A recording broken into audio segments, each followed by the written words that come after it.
Make that big boss less special. It ain't no game, but they saying welcome to the second level. Second level gaming. Second level. What's up, world, and welcome back to Codename Morpheus. We are back in the basement. It is episode 22, and we're about to dip into the world of the virtual with you guys while we discuss the news surrounding PSVR this week, and actually another unit this week, and go over sales, new releases, spotlight, question, all the usual fun that you are used to.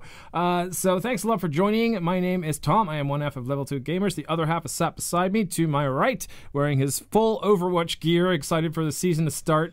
So Fusion, the day right? they're watching this, Philadelphia Fusion. Gotcha. But the day they're watching this, Overwatch League is here. The season has started. Well, it'll be that night.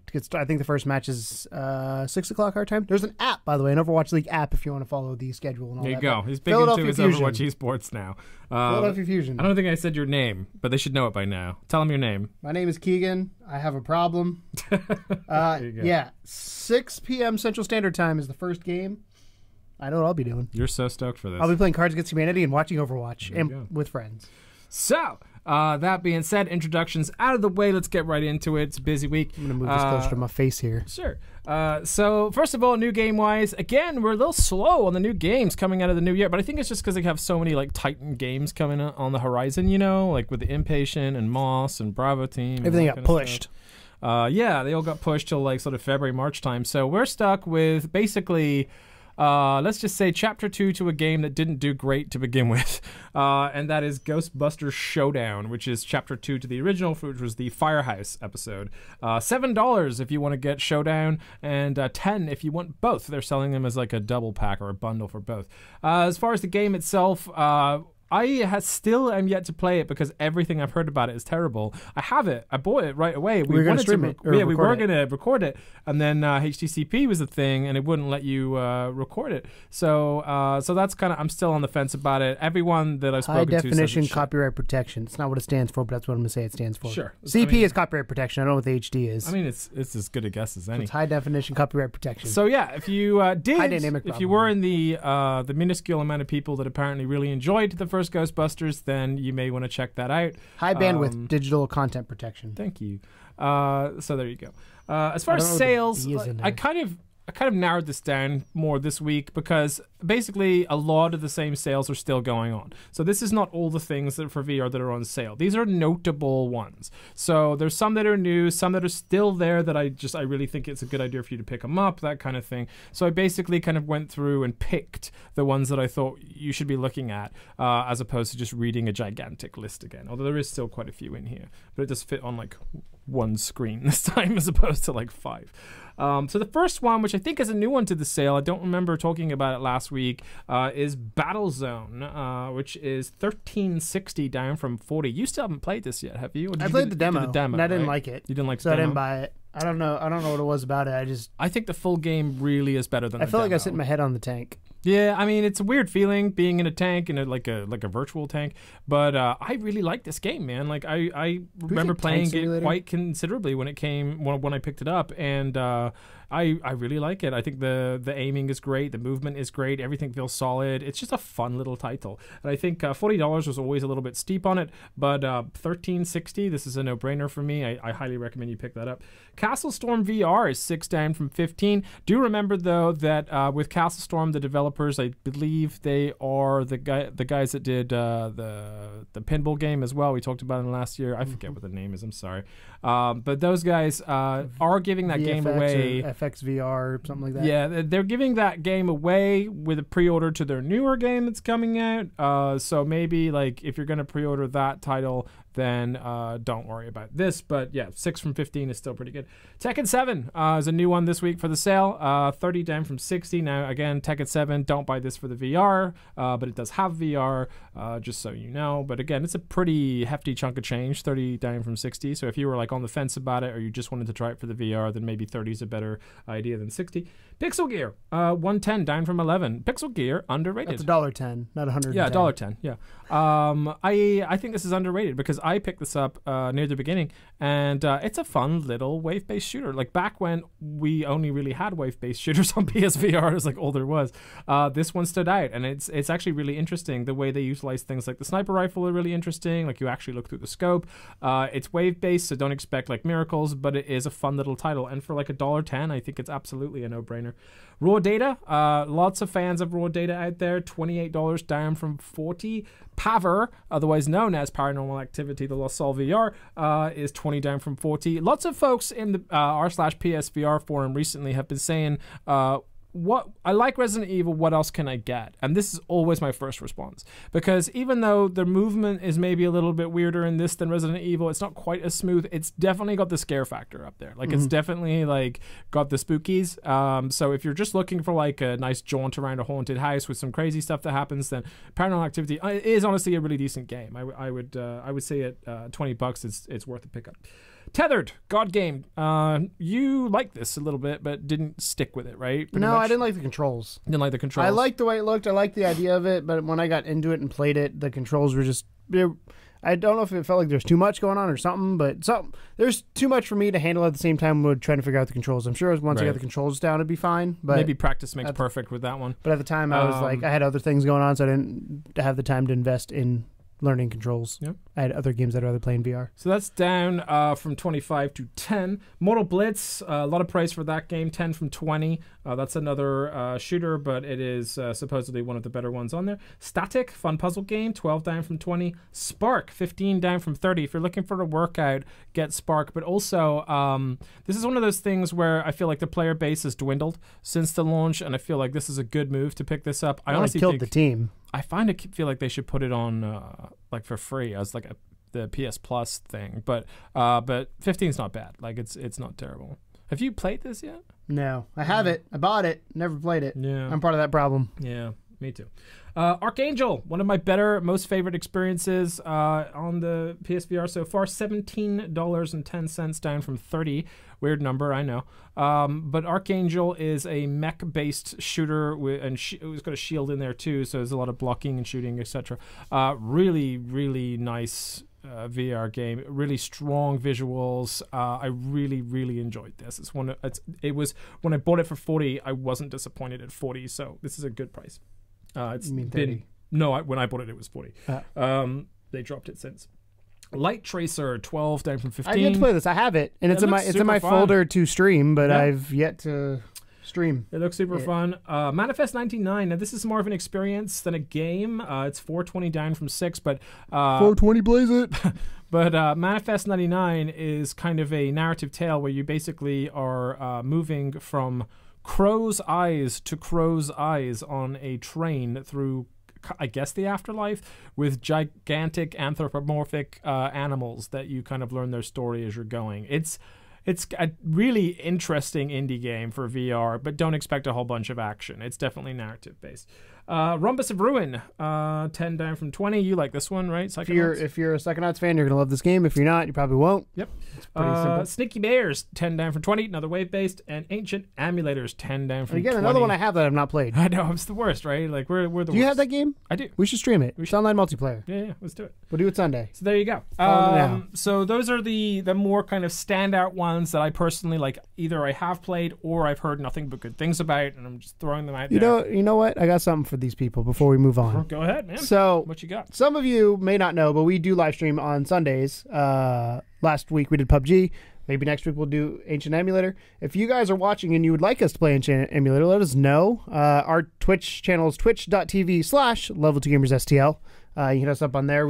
We're starting 2018 on Twitch for live events, so let us know if you want us to play Ancient Emulator. I'm going to stream Star Trek Bridge Crew at some point. James and David both have it. You don't have that, correct? You need to get that at some point. It's a lot of fun. That would be a crew of 4. But there'll be more VR streams coming up. I've got a few things in the works on there. So twitch.tv/Level2 Love 2 Gamers STL. Yeah, this year we are basically leaving all the live stuff on the Twitch side of things and doing all the video on demands will be. Yeah, the VOD stuff is going on YouTube, but we will also be putting Twitch stream highlights on YouTube as well, so you can see how much fun the Twitch channel is. We just wanted to throw that out there because that is a big change for us, and we want to make sure you guys are along for the ride. That being said, and what game they want us to play? Yeah, and absolutely, like, let us know what you want us to do, man. We're here for you. So that being said, time to dig into the news. Exciting. There's lots of good news today. Some big shocker news and some less bigger news. But I'm going to go through and start now. The first bit of news that I have for you is actually involving a title that's been around on the Vive. I am well aware of its Jacksepticeye actually just played this the other day, but I'm well aware of this. Okay. So do you want to talk a little bit about it? It's a giant chat room. It's a giant chat room. That's all it is. That's what it is. It's called VRchat. Damn it. VRchat has been the talk of the PC VR town as of late. This isn't a game that sees you blasting the heads off countless aliens or drops you in some psychedelic puzzle world for you to somehow navigate your way out of. Instead, VRchat is all about being part of a growing community of fellow VR users that creates the worlds and customizes their avatars, all as part of an effort to socialize with one another thanks to the power of VR. VRchat has taken off on PC with Oculus Rift and HTC Vive users, both able to play fun little games and explore worlds with one another, and so many PSVR owners are wondering if the title is coming to the PS4 VR headset. Well, though no release date has been officially released yet, a developer of the game going by the username VRPill on the game's Steam forums subtly revealed that the game is coming to multiple platforms, including PSVR, when answering whether the game would have a Steam Workshop support. So, VRchat coming to PSVR, but no release date yet. Thoughts? Rec room, but chat room. Yeah, I'm all right with it. Because I think I've kind of been waiting for them to re-release Home as a VR thing. Because honestly, Home was one of my favorite things in the entire world on PS3, especially when I first moved to America, because I didn't really like go out much. So like, Tom's a bit of a loner. I was, and I didn't. I wasn't allowed to get a job or anything. Still am.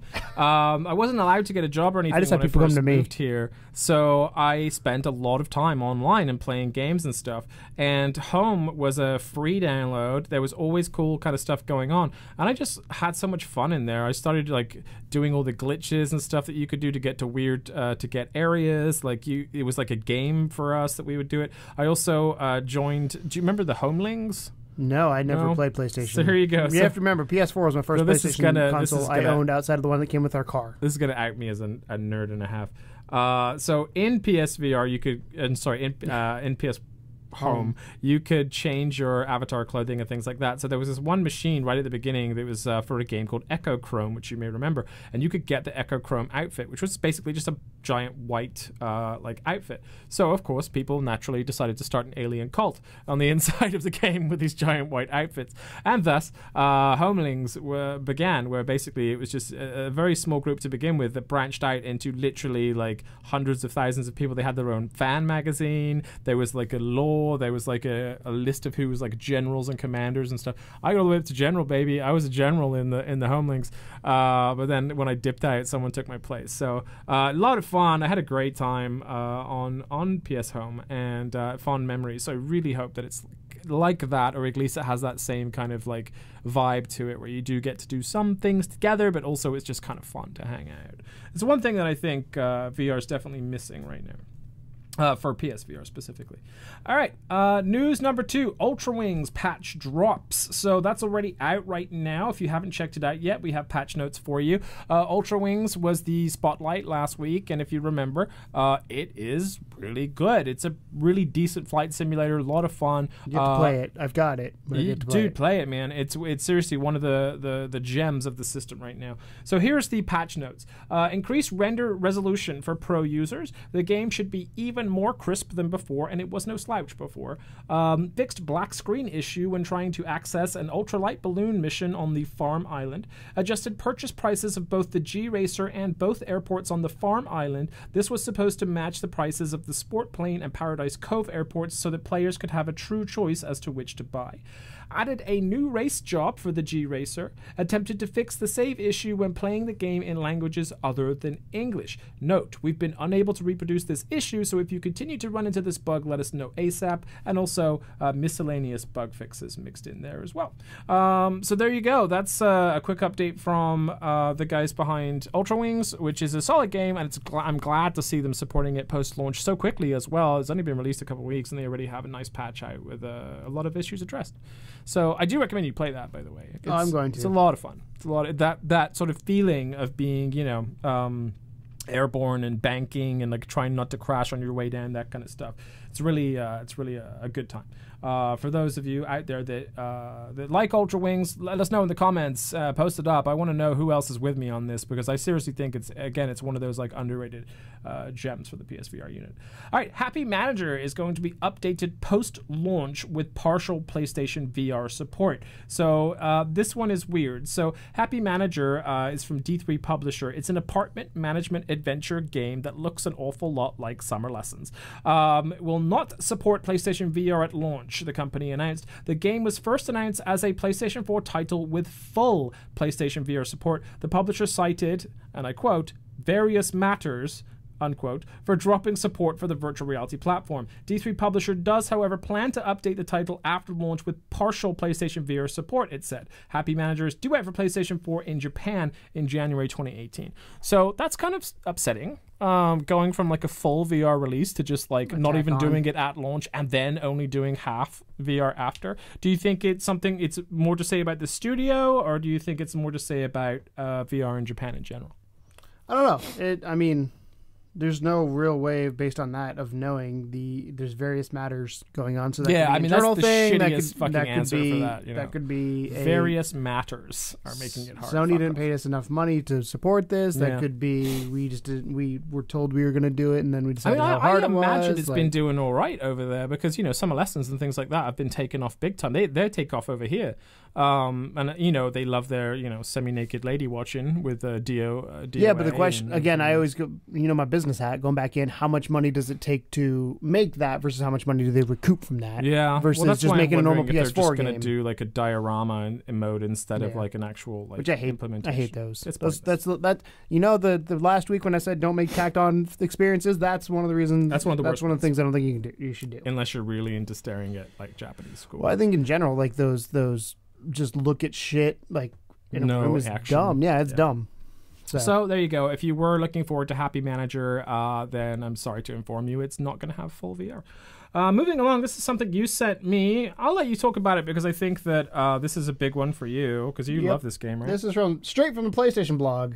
Job Simulator is the most downloaded PSVR game on PSN, so digitally downloaded game. I guarantee that Resident Evil is probably number 1. Farpoint's probably number 2 when it comes to just number of units sold, but this is digital only. So I'm gonna go down the list real quick and then we'll talk about thoughts. So number 1, Job Simulator. Number 2, Super Hot VR. Number 3, PlayStation VR Worlds. Number 4, I Expect You to Die. Number 5, Batman Arkham VR. Number 6, Elder Scrolls 5, Skyrim VR. Number 7, Fruit Ninja VR. Number 8, Keep Talking Nobody Explodes. Number 9, Until Dawn Rush of Blood. Number 10, Drive Club VR.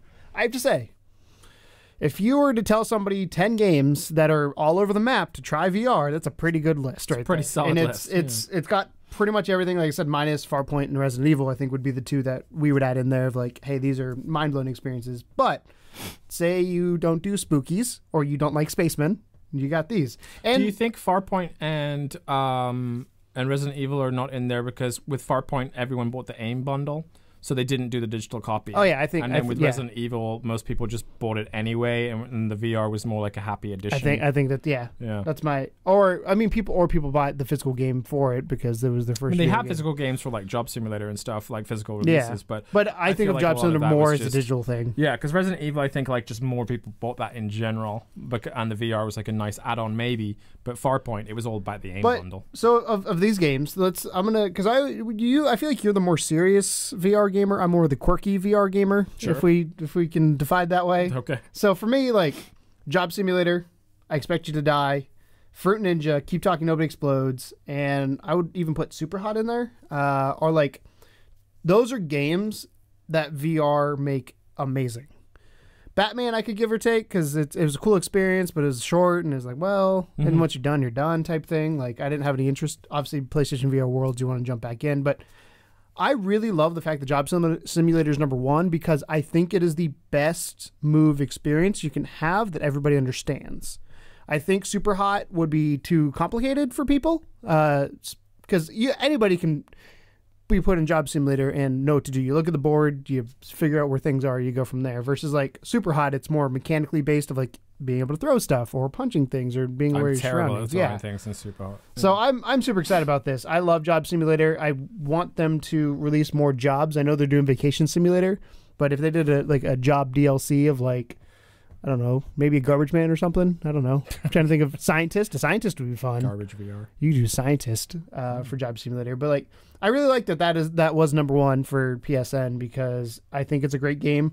I love those guys from I think it's Alchemy. Yeah. And it's one of my favorite. It's one of the games I always put people in when they play VR for the first time if they want the move experience because of how simple it is, how accurate the moves are for the most part, and how fun it is because you do whatever the hell you want. I think it's interesting when you look at this list as well that it's almost like the newer the game, the more likely it is to be on the list as a digital thing, unless it was only released as digital only. So like something like Elder Scrolls, right? Elder Scrolls had a physical and a digital release, but I think that at this point, everyone probably already has their external hard drives. They also realize that switching games to VR sucks. So they're I was day one digital. They're picking them up that way instead, which I thought was kind of interesting. Although Until Dawn does have a physical copy as well. I also want to say that I always bitch about like the level of quality of VR games on this show, like constantly. But I feel like this list of top 10 I just had the realization of like how many good games we've had. I mean, because we talk about the new games every week that are like the $5 games, but if you put like the good games together, you're like, that's a solid lineup. It's a solid list. Even if I don't play them all or I haven't played them all. I would say there's more solidly good games for PSVR than there was for the entirety of the release of like the Wii U and that kind of stuff. I'm not saying there's more games. I'm saying there's more good games. I would, yeah. I think by now, especially if you take first party away. Well, you could leave first party on Nintendo, but I think, yeah. Anyway. New trailer drops for The Inpatient. Now, don't get too excited. It is mostly a rehash of some of the older footage from the older trailers. This is kind of part of Sony's new thing about feeling games. Like with the VR, that's kind of the way they're doing these adverts. They're saying like feel the game. And Inpatient's a good one to do it. As what was their holiday one? They had the holiday one of like, because Xbox is you're playing with power or whatever the fuck. It's Nintendo. What the holiday one was. But the holiday one was like, experience greatness. Oh yeah, that's what it was. Like greatness awaits. Is yeah, the usual that's one, it. Right? That's it. So The Inpatient is a good one to pick for the feels because as we discussed on this podcast like a week or two ago, they really went out of their way on that game to make things like binaural 3D audio and really kind of messing with your sense of like even touch by utilizing the Move controllers when you like touch walls and things like that. They vibrate so you feel like there's a physical thing in front of your path, which I thought was really neat. So yeah, good call. Short trailer, but 30-second. Yeah, 30-second trailer. Teaser. But it's just nice to see again Sony throwing some more. Like, and I want to know because I watched the trailer. I wonder if that was in game or if that was just cinematics. Most of it looks cinematic. It's hard to tell. So. It really is hard to tell in VR at this point. Yeah. So there you go. In news, as far as like good games and things like that, here's a really, really awesome bit of news. You shared a link from IGN, but I already had this one previously. Sony expects PlayStation VR's library to increase from 150 titles to 280 titles by the end of 2018. So Sony Interactive Entertainment said in a statement to Nikkei that it expects the current number of PlayStation VR titles increase from 150 to 280 by the end of the year. According to Sony, the 80% increase from 150 titles to about 280 by the end of the year is possible now that the number of PlayStation VR units sold surpassed 2 million, making it easier for game companies to participate in the development of PSVR titles. That means make money. True. That's the translation of that sentence. Translation money. Back in October, we saw the price drop for the PlayStation VR unit, and this was bolstered by an increase in titles from big companies like Capcom and Bandai Namco. In addition to Planetarium and video contents that allow you to watch movies in 360-degree space, we can expect to see more content release alongside new titles for the PlayStation VR.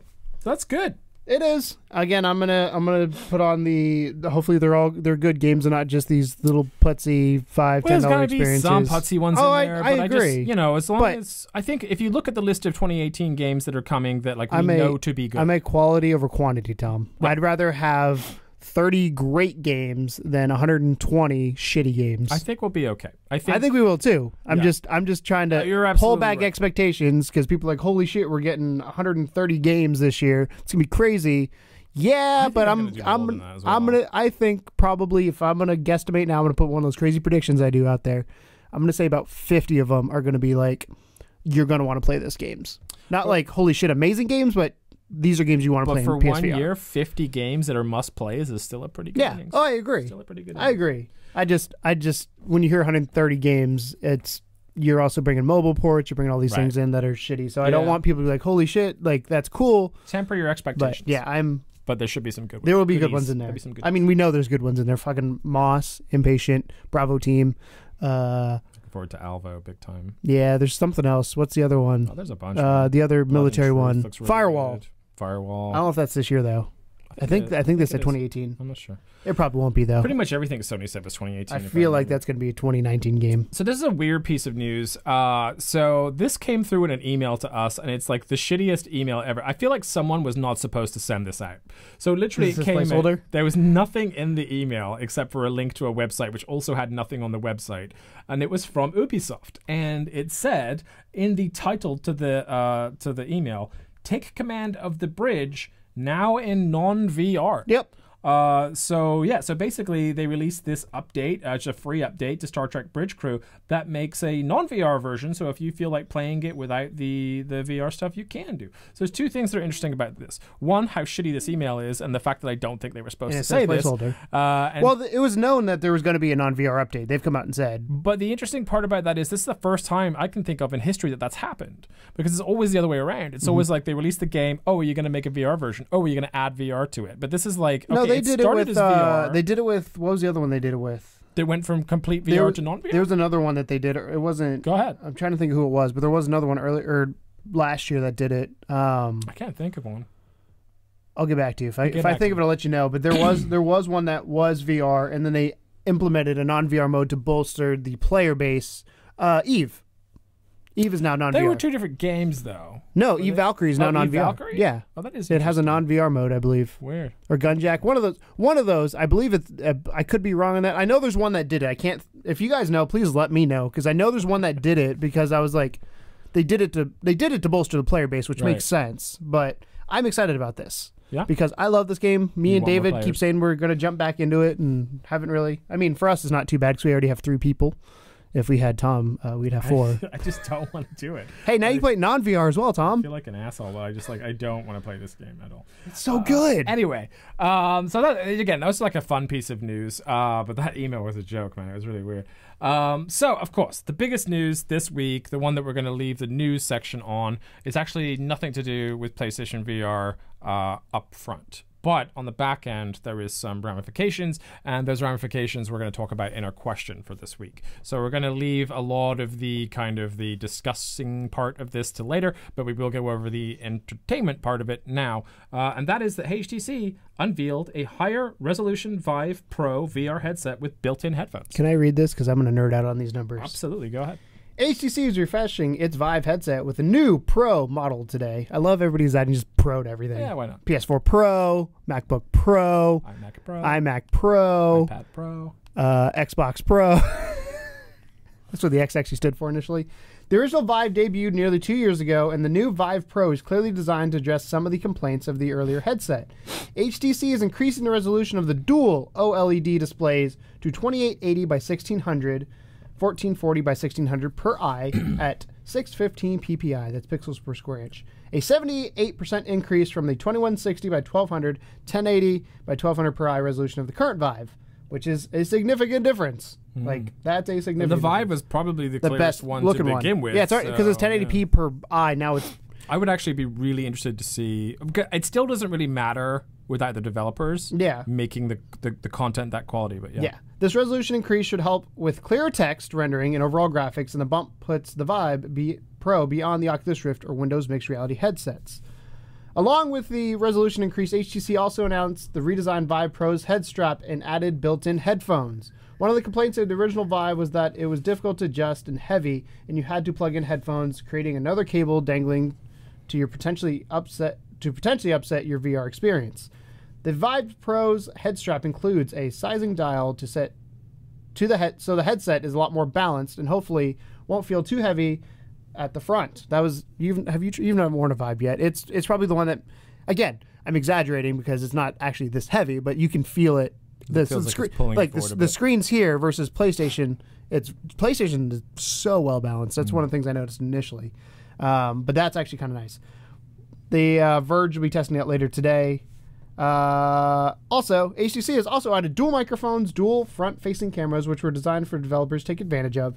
The headset itself looks far less clunky than original, and HTC has added a blue color to key elements in the front display. The two front-facing cameras look like eyes, and it's design that will clearly differentiate it from the original Vive.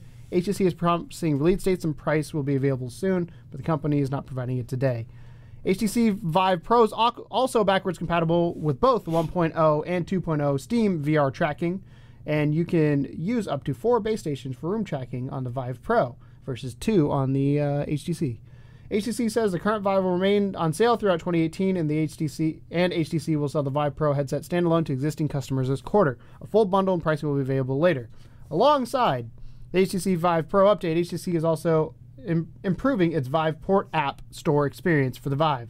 Most Vive owners probably buy apps and games from Steam VR, but HTC is introducing VR previews to tempt Vive and Vive Pro owners to buy VR content. Available in early access today, Viveport lets Vive owners trial content with room scale preview of what they're going to buy before purchasing and subscribing. I really like that. Sony needs to do that. HTC is also introducing Vive wireless adapter today, increasing pressure on Oculus Santa Cruz standalone headset prototype before it's even shipped. I watched Jacksepticeye with the wireless Vive thing, and that's so cool. Like, he wears a fanny. There's still wires, like it's wireless as in to the computer, but you have a kit with you, so he put his in a fanny pack and played that way. But the fact that there's no tail coming off is really cool. But this headset, part of me is like, it's not necessary yet, I don't think. But part of me is like, this is awesome that it's happening. Like, I'm kind of torn on this in general. What are your thoughts on it? Without meaning to get too much into the implications of it, yeah, because that's going to be our question later. Yeah, spoiler. I think it's good news. I think any progress made in the world of VR is good news, whether it's our unit or any unit. Price is kind if of I had a gaming PC and a Vive, I would totally play it. It's not like I'm not buying. It's not because I'm not buying it because I don't like it, I don't want it, or because I'm a Sony fanboy. None of that. It's literally just that I can't afford it at this point. Because not only do you have to buy the headset, you have to buy the gaming PC as well, which I do not own. That being said, I'm interested to see what the price is going to be because they dropped the Vive. I'm going to say price. 800. So I'm wondering if they're going to try and keep it the same level, or whether they are in fact going to go like a crazy ballpark again, because you're alienating so many people with that price. And even if it's a pro unit, even if it's got fancier graphics and better ears and all that kind of shit, it's still going to alienate people at that price. That's the downside. I don't like the blue. Also, the blue's a bit weird. Fine. I'm not mad about the blue. But I think that it's definitely interesting. I think it's good that HTC is pushing VR forward. I think it's good that they're learning. I love the demo thing, the previews. That's a great idea. Like you said, Sony should totally steal that. Because, I mean, honestly, one thing that we've said from the get-go is almost every VR game should have a demo, because you never know whether you're going to get motion sick or, whether you're really going to get the experience that you were shown, because there is no way to show you the experience. Like, they can only show you like the flat version of what maybe you're going to feel like, but there's no true way to demo those games without putting on a headset and playing them. So that's why the demo disc 1 and 2 were so well received from Sony. So if they could do more of that, or maybe just have a trial for every game that hits the store, just like, even if it's just like a 5-minute trial, I think that would be worth it. But yeah, I think it's good. I think it's great news. I think it's exciting that they're pushing it forward, and I think the implications will be interesting. So we'll get into those in a little bit. But your thoughts on like the resolution and things like that? You happy with that? Again, I look at it, and a lot of it's going to come down to price, like we keep saying. Because if it's... I don't have an issue with it being $800, because they said they're going to continue selling the base headset through 2018. I wonder If I was in charge of HTC's Vive division right now, because we know they're the least selling, but they're the best experience, I would keep the base Vive. What is it, $499 now, I think? It's lower than that, I think. Whatever the price is. Whatever the price is. 400, maybe 300. So we'll keep the base Vive as like the entry level model for it. We then will have the Pro for people who want it, because people pay $1,000 for a PC. They'll pay a premium. Yeah, I think if you have both, you're good, as long as games can run on both. And it's the 2 or the Pro is obviously backwards compatible. I don't think there would be any issue when it came to the other direction, because there's no power unit inside the headset. The power unit's in the PC. Right. So that's where I think we're fine there. It's more just output. Yeah, it's more like visual. It's like having a better graphics card. Yeah, it's having a higher resolution screen in front of your face. Obviously, having the microphones and the convenience of the microphones, the headphones, the wireless adapter, all that good stuff. Well, the wireless adapter works for the first one as well. Oh, that's true. Also, having the 4 cameras is very nice, because you can room check better. But yeah, I don't know. It's going to come down to price point. If it's $800, I'm all for it. I'm not going to buy it, but I think that's where if it's $800 or less, I think it's good. If it's anything over that, I think they're going to shoot themselves even more in the foot than they already have. So. And it's a risk for them too, if you think about it. But we'll get into that. All right, so before we get into that, I have one spotlight that I want to throw at you. Our news section is over for now. So this was difficult for me because PlayStation hasn't fucking released anything for 2 weeks. And this week it was only Ghostbusters, so I'm going to have to figure something out next week too. So I'm really scraping the barrel here to like something that I wanted to talk about that was kind of fresh, but also not necessarily like a full game. So what I opted to settle on was DLC for the existing game for PSVR, which is Resident Evil 7. There's more than Resident Evil in VR, Tom. As somebody who has not played Resident Evil, I could care less about it existing. I could care less about it existing. It's King of the Castle, and this PSVR. DLC proves it. Let me talk about it. So, so basically, already with Resident Evil 7, there's been 2 like paid DLCs, which are the banned footage Volume 1 and 2. 1 free DLC, which was Not a Hero, and then a 3rd pay DLC, which is what I'm going to talk about, which is End of Zoe. So the nice part about this is that the Not a Hero DLC was free, which is good because this happens after Not a Hero. So chronologically, this is the last one that you play. If you're wondering that question, I wonder if this is the last DLC then too. I would think so. The way it ends, I think so. So I'm not going to get too much into spoilers of the actual ending. Everybody dies. I will actually have the full gameplay on the channel shortly because I recorded my whole playthrough. Hashtag spoiler warning, though. And I finished it. So, End of Zoe. Here's what makes it fun, different, and a killer ending to the series. No pun intended. So, you actually play as a brand new character. I know that Chris Redfield is like a new character to the Resident Evil 7 universe, but in this one you play the brother of Jack. Mm-hmm. And you'll forgive me if I forget his name right now. I want to say it's Joe. I think it's something as simple as Joe. Jack and Joe? Yeah. But basically you play Jack's brother, and you come back to the Baker estate to discover that Zoe is just kind of like passed out in this weird crystal coma thing from finally sort of succumbing to the monster inside of her, and she is surrounded by the STARS team. They're there to try and heal her, but being a redneck dude who's just seeing some people that look like they just attacked his niece, he just beats the shit out of them instead. Now here's the awesome thing about this. Once he discovers what he has to do, which is essentially to find a cure for Zoe, he sets off to the various locations close to where you start the game to try and track it down. There are no guns in this game at all. You mean DLC? It's DLC. The game has guns. Correct. There are no guns in this DLC. You are fighting all the monsters with your fists, which is fucking great. So this is the part that blew my mind, because I didn't know that going into it, and I was like, are you fucking serious? Like, when I'm going out into this into the swamp, and I'm like, I gotta fight these molded with just my hands, and I start doing some jabs and stuff. But the way it sets you up at the beginning is super fun. There's a body that's hanging from a tree upside down, and it's try doing a combo on its face. So you're punching its face. If you do R1 L1 R1 L1, you do a big wind-up punch. Like, there's actual combos and everything. Combo breaker. It's great. And I'm just like, you know, I wasn't expecting that at all. You still have, like, other things that you can pick up that are similar to the main game. Like, you can still create, like, health packs. You actually pick up these little boxer voodoo dolls that, like, make you stronger the more you play. So, like, the more of them you have in your inventory, the more percentage your hits are doing. You're Kanye West. Basically. Bigger, faster, stronger. Something like that. Let's say you're Daft Punk because they're better. So you get to play through trying to find this cure for Zoe, and you will encounter molded. You'll encounter many variations of the molded. You will encounter crocodiles because the only other weapon that you do come across outside of your fists, well, there's two. I won't spoil the last one. A machete? But is a spear. It's a spear, but you can't use it. You can't hack at people with it. You could only throw it. You just poke people. You can't even do that. You can't even do that. You could only throw it. So you basically, it's the spears are mostly designed to skewer crocodiles. And there's lots of puzzles that are set up throughout the game where you're like wading through a deep swamp, and then a croc will suddenly pop up.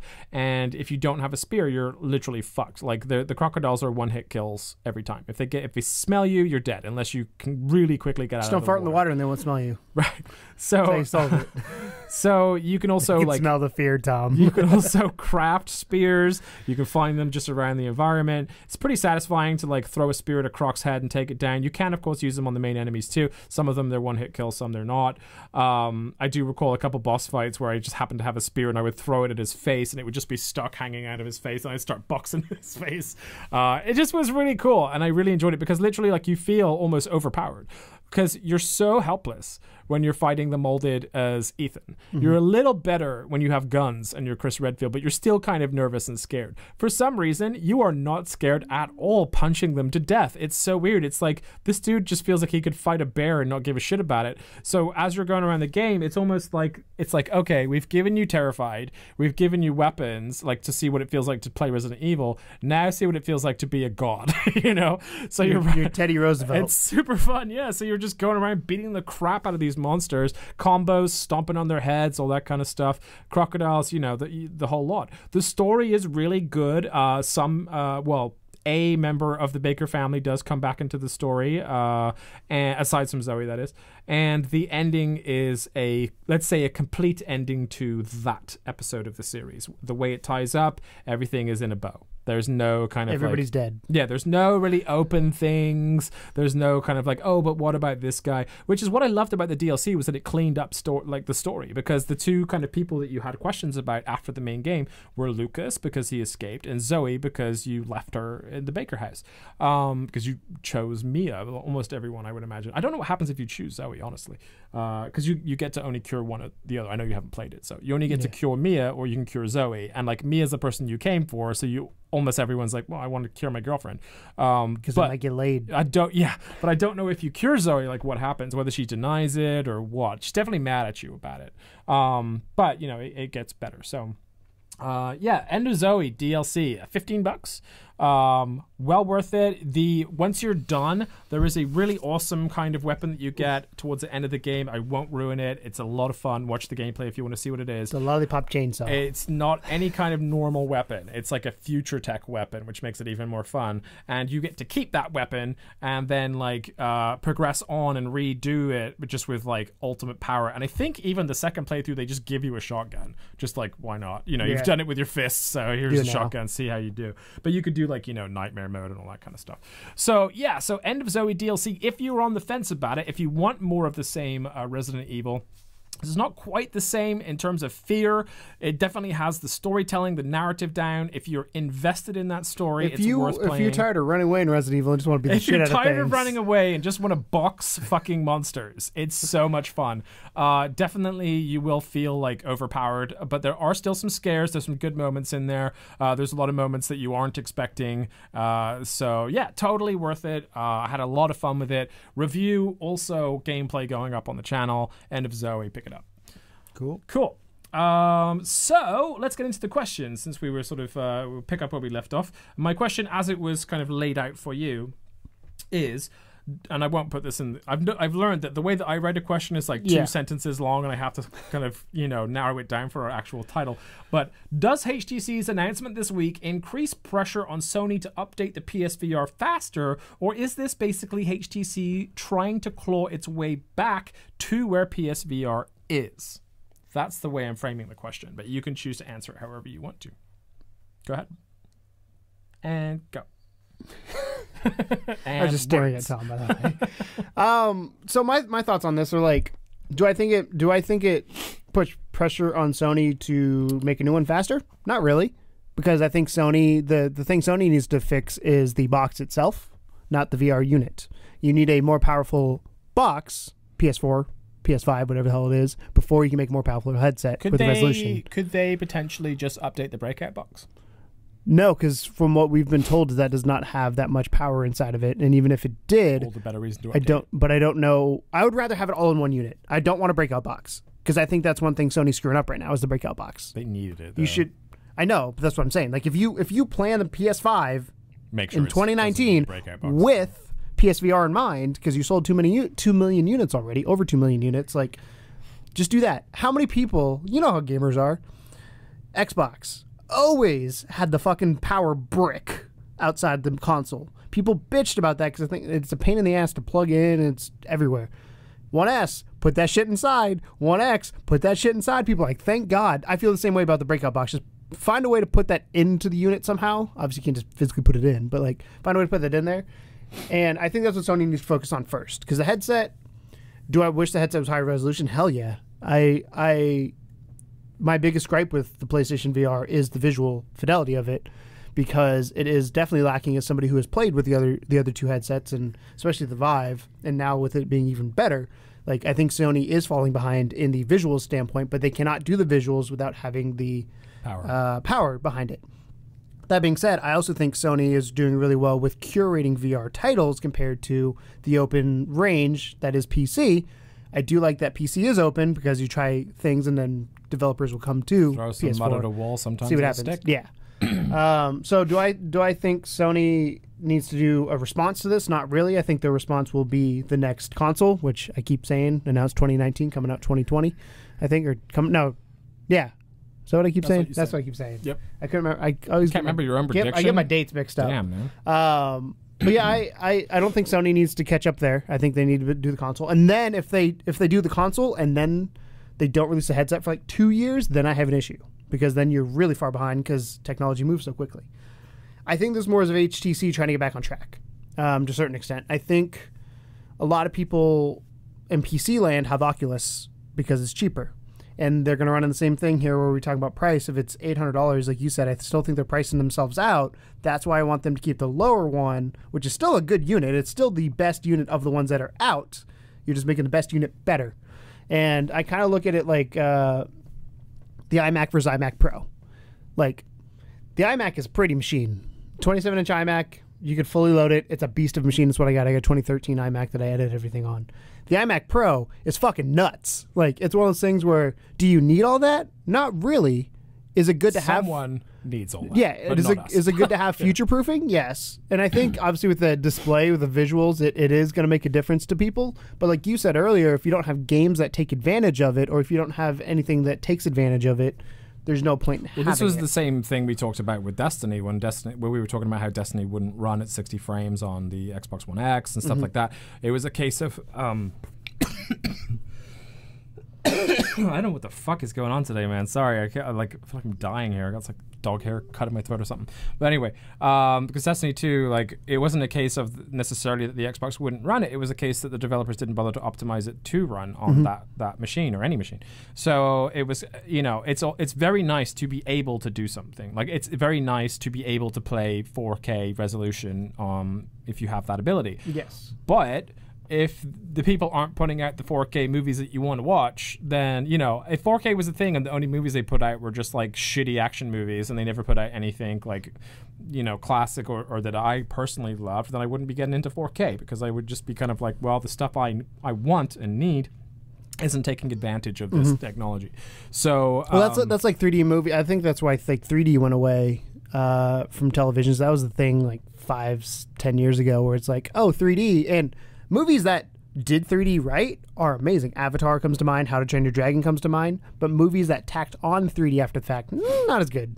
So it's the same concept. And I felt like 3D was almost like purely relegated to blockbuster movies at a point. To a point, like I feel like if you go through the 3D section of your local V-Stock or whatever, that it's all like Spider-Man and it's Titanic. Yeah, it's all like Titanic in 3D was kind of cool to watch. Well, Titanic is more interesting because at least they remade that for that. But I feel like that a lot of them were just like G.I. Joe Retaliation and like just stuff the Muppets 3D Piranha 3DD or whatever that was.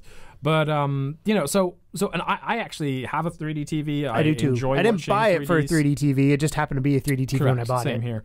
But I think that watching them in the PSVR headset is enjoyable. So I don't know. I'm kind of with you on that. I think that it doesn't really matter how nice you make things if people don't take advantage of the niceness. That being said, if they do take advantage of the niceness, they might be able to put out some absolute killer experiences, which is what people want. If it were me, and if I were designing a VR game, whether it's HTC, Oculus, or PSVR, the games we know and have the most fun with, obviously can't look like shit. That's the way it is. We're definitely gameplay over visuals people, I think 99% of the time. Visuals are nice. It's nice to have the moment like, ooh, that was pretty. Like Assassin's Creed, I do it all the time. I stop and I go, ooh.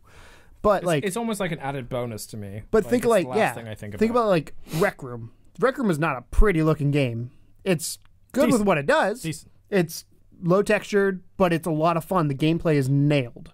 And I think developers need to focus on gameplay, especially of VR, because if you have a fun gameplay, it's going to bring people in and go around. I think it's a catch-22, because like a game like Skyrim, if you're going for realism, then the headset makes a difference. But if you're going for the quirky VR games, doesn't matter. I would Skyrim in an HTC Vive that is the high resolution, I think would be really cool looking but Skyrim is it would not take Skyrim. advantage. It never looked like 4K or anything. So like, you're still going to hit the same wall.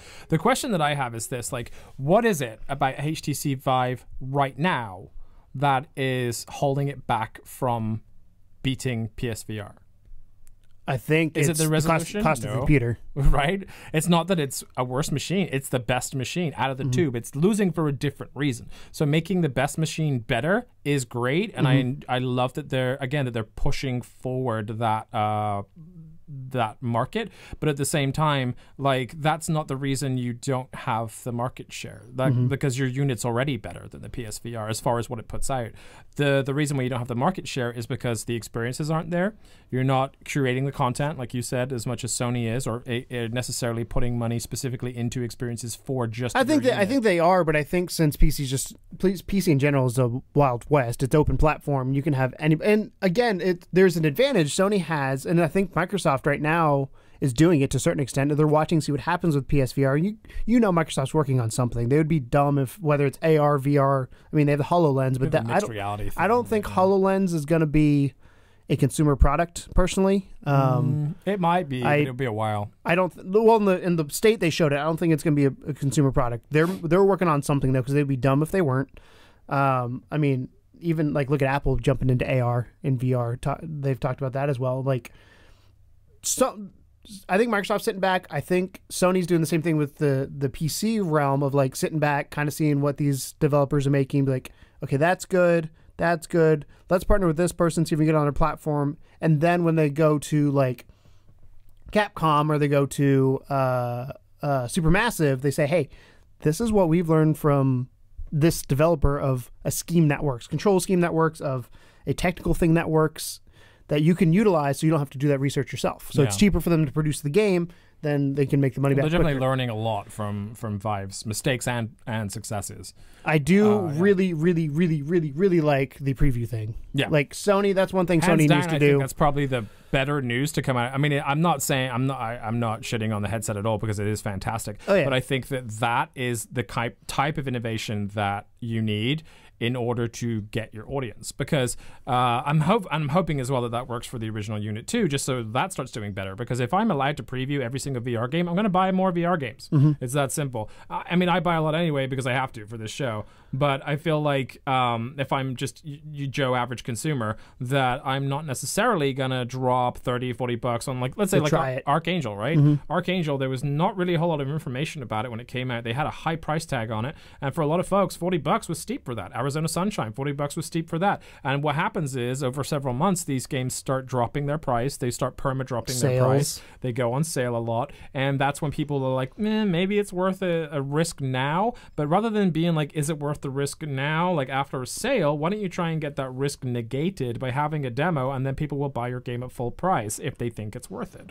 So yeah, that's a really smart idea. The wireless thing is always, wireless is. I talked to Wheezy. I talked to Wheezy about it. And he's like, how do they do latency? I was like, I don't know, but I need to figure that out. Like, I would love to research how they did that. Yeah. The other thing I will say that they did not talk about is they're upping the resolution by 78%. Yeah. What does that mean graphics card wise? Is it still the same minimum graphics card? Did they just optimize it better? How, like, because I guarantee, because the way, I don't know if you know this, but I did a deep dive into Steam VR and how it functions with the Vive headset for a project I'd working on at work a couple months ago. And the software itself is such a huge part. Like so you have the way VR works. For those of you who don't know, I'm going to get real nerdy here for a second. So strap on, strap in, get ready. Strap on. Yeah. So the base layer, you have your computer, your operating system, so on and so forth. You then have a controller between the computer and the structure for the game engine. So the game engine could be Unity, could be Unreal, whatever. You then have, for VR, you have Steam VR, which is like a game engine for VR on top of a game engine. You then have the final game that comes to the unit itself. In all that, you have to have a low latency of like a few milliseconds, because if things are off, you will know. And I guarantee with Steam VR, I assume they're probably, I don't know what the exact build is, they're probably like 1 point something at this point, but like you could optimize software right now to get more out of the hardware we have versus releasing new hardware.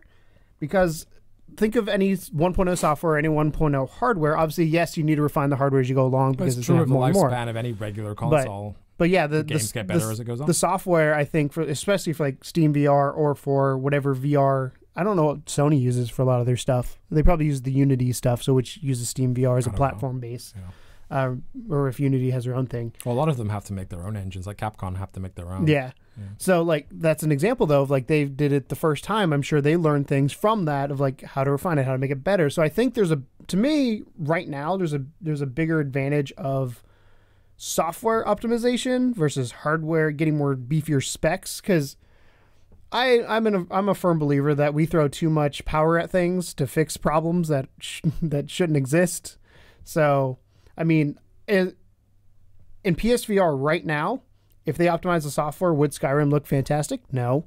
Could they make it look better? I guarantee you, probably a year or year and a half from now, it would look way different than it does right now, or it'd play way different than it does right now because of the things they learned on the software side of things. So I think they need to put time there. I mean, Sony is working on a headset. They're going to be working on a headset. They'd be dumb if they're not. Same thing with Microsoft. They're working on something.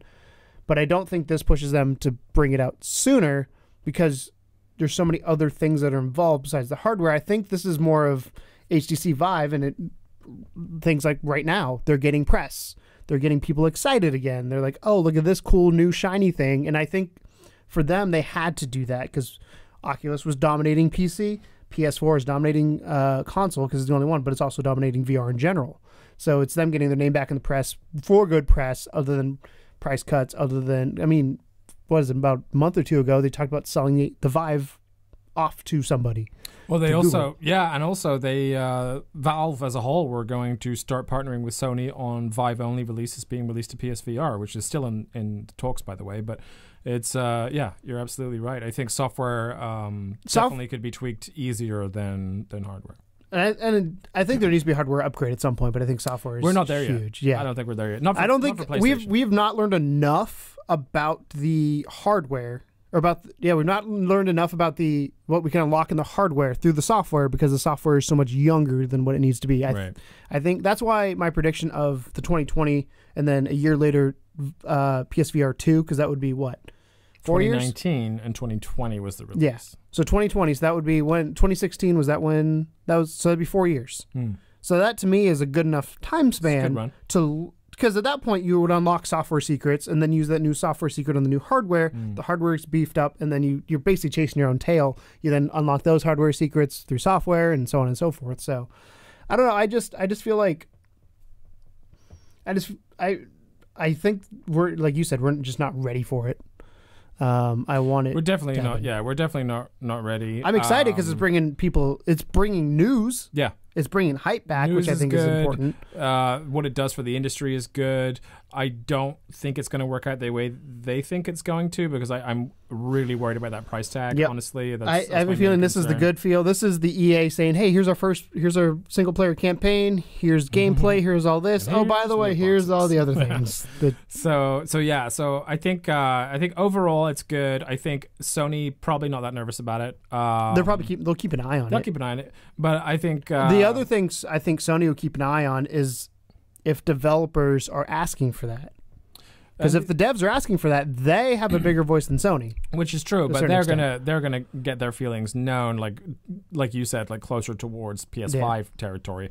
My main worry actually is more for Oculus, because Oculus now really has to pull out the stops. I don't think so. They had the Santa Cruz model or whatever that hasn't even been released yet, and already like Vive is doing a newer model. So I don't think so, because the Oculus Touch controllers are amazing. Okay, you think that's their selling point? Yeah, I think that when they both launched, so when Oculus launched and Vive launched, Vive visually is better, but it also had the controllers that were really well done, versus when the Oculus launched as an Xbox One controller. Now Oculus has the touch controllers, and I've not played with them myself, but I have friends who have, and they swear by them. Like it's the best experience they've had of the two is through the Oculus Touch.